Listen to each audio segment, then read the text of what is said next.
Estoy ahora con David of Montreal, acá en el Salón Los Ángeles, justo el día de su presentación en la Ciudad de México. Hi. Hi. So, you've been around for many years, you have many different albums, and somehow it just seems like from one album to another, it's a completely different band. How do you achieve this?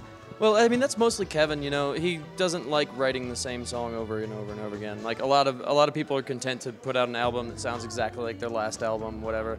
It's boring, you know. I mean, nothing against bands that do that, don't hurt me, but it's like, you know, we don't like playing the same song over and over and over again. So it's good that Kevin gets really easily bored with his music, you know. Moves on. Now he's in this R&B kind of soul punk sort of phase, and it's working out really well for us. We really like it. So it's one thing to listen to your records, and it's another thing, completely different thing, to watch you perform live on stage.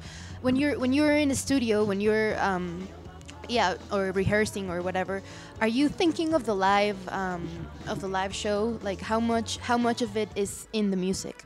Oh, I mean, we're absolutely thinking of it the whole time. In fact, actually, we started designing the live show long before we even started rehearsing for this tour. David Barnes and I built all the costumes and designed all the props and everything like that, and we had started on that months before we even had the band together. You know, we have a couple new members, and before they were even on it, it was like we were cutting fiberglass and getting itchy and being really miserable for a while. You know. So how does one musician turn into a fashion designer?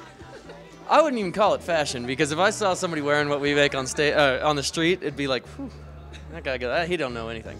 But I mean, as far we're more into just the side, like just creating something that, you know, like Dave sees things in his head that are just way out there, like really strange, and my role is to make what he sees a reality, you know.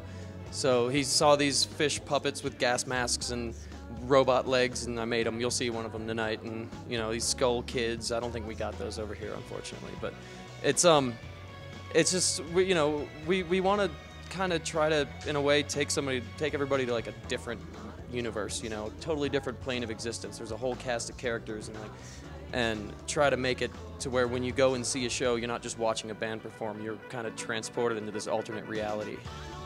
So I take it you guys are very visual, and it makes sense that you worked with John Bryan with the latest album. How was that? How was working with him? Well, I actually didn't get to work with him, unfortunately, but what'd you hear? From what I've heard, he is a nice guy. I mean, you can definitely hear his contribution to the record. I mean, judging, just looking at all the recordings that Kevin's done, because he normally does all of his recordings in his house, like he has his home studio, and they have a certain sound to them. And then when you listen to False Priest, it sounds like a major label, like a huge produced record, you know. And that was John Bryan, like frequencies that Kevin's never even thought of before, like super lows, super highs, just all over the place. And you know, I mean, it definitely shows that John had a huge influence on this, you know.